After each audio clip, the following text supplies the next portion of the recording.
This is Physics 212. I'm Gabriel, and our topic is the buoyancy force, or your buoyant force.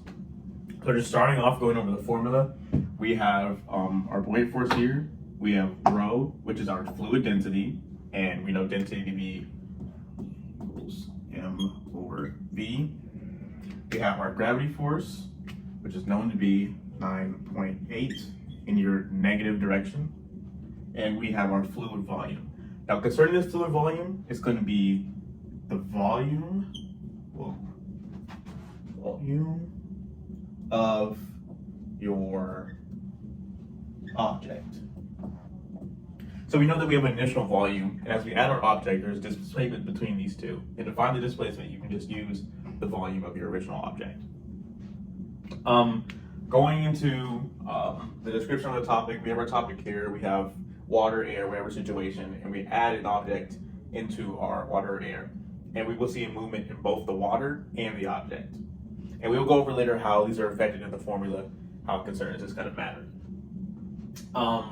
Adaptations to our model. We've now added a new formula. That's our adaptation. If you haven't gone over this in class or studio, wink, wink. But this will be our new form to our model. How is it different? We now know that there's some sort of force reacting back on your object, whether it be down or upwards, concerning our density. We know that's our difference. And any limitations, we don't know any movement in the X plane, right? Because we know gravity will give us a force upwards and downwards, but we have no way of accounting for, based on just our formula, what happens on your X plane. So we're only stuck in our Y plane here. And things we've added to our model, we've added the formula, which will give us, it's a bit over here, our density, our fluid volume, and ultimately give us a buoyant force. So yeah, that's our description, and that's the situation we are in now. All right. Now we need to break apart the equation we're going to be using. So our equation is F, buoyancy force, is equal to negative rho g v. Now, first thing we're going to address is that this negative sign is because gravity is a downward force, right? Gravity's down, negative sign will invert that back to normal, and our buoyancy force is a force up, which we know to be true because when objects float, they float upward. Now, we need to break apart this equation. So our force, buoyancy, is equal to a mass times acceleration, right? And that's equal to negative rho, which is mass over volume.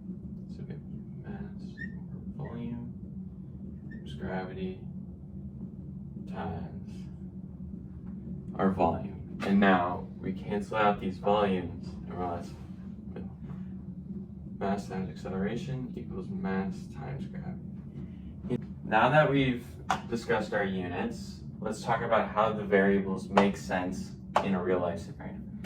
So I'm going to rewrite my equation down here. Our buoyancy force is equal to rho g v.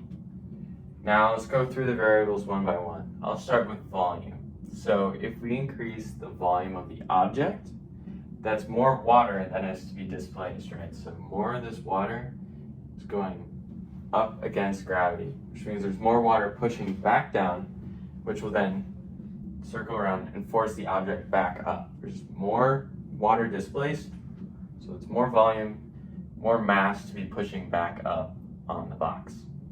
Next, if we somehow travel to a different planet for this scenario, and gravity was all of a sudden much more, that same water that's being displaced is going to have greater force on it, pushing back down into the mass of water, which will then push the object up with more force, because the water, the same amount of water as before, will have more force per unit of water, and that will bring the object back up with more force.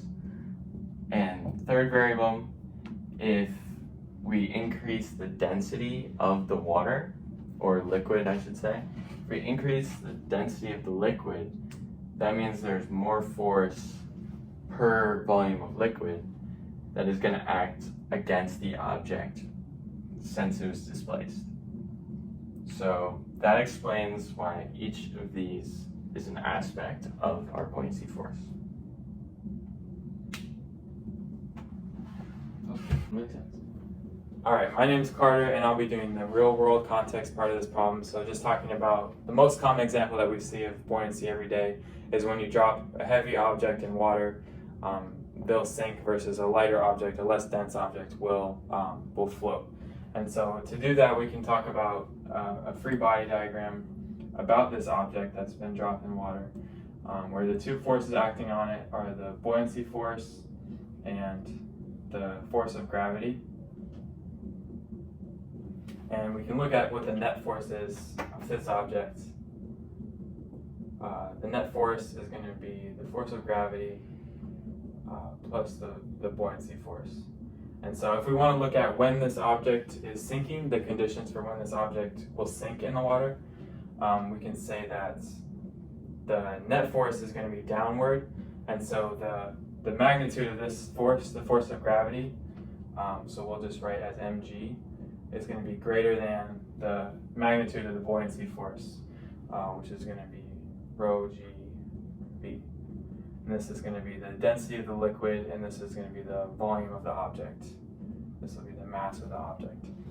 And so these are the conditions for when the force of gravity is greater than the buoyancy force, and the object will be accelerating downwards and sinking through the water.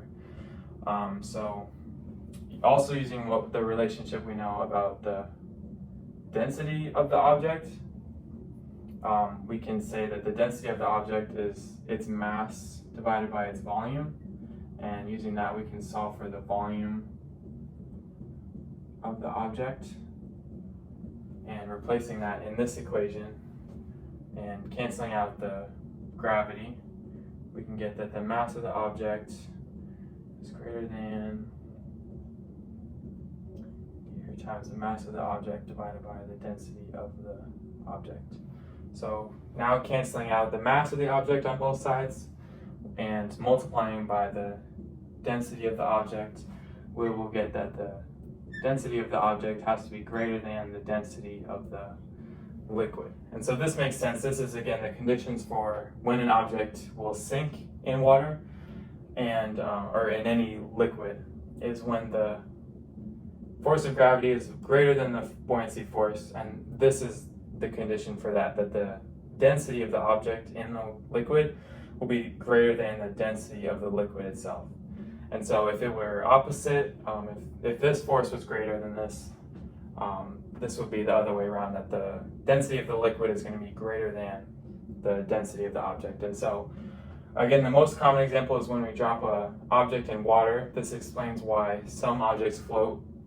Usually heavier objects like a rock or a brick or something like that are more dense than water, they will sink in the water. And things that are lighter, like pieces of wood, things that are less dense, I guess, or like pieces of wood, they'll float in the water because they have a smaller density than the water. And so another good example of this is like helium balloons and how they float. So the density of air is usually light enough to stay on top of everything, but because helium is less dense than air is, its density here, the density of the object, is going to be less dense than the density of the air, so it'll float in the air basically and rise upwards. And so another cool example that we saw of this is someone floating an anvil on top of liquid mercury, which usually you would think that the anvil, because it's so heavy, would just sink through the liquid, but it has more to do with the density than the actual mass. So if an object has the same size but it's more massive, it'll have a higher density. But just because an object is really heavy doesn't necessarily mean it's going to sink. It's more to do with how concentrated that mass is, and that affects whether or not it'll sink. And I think that's been good. Thank you guys for watching. This has been our video about the 212 assignment based on buoyancy.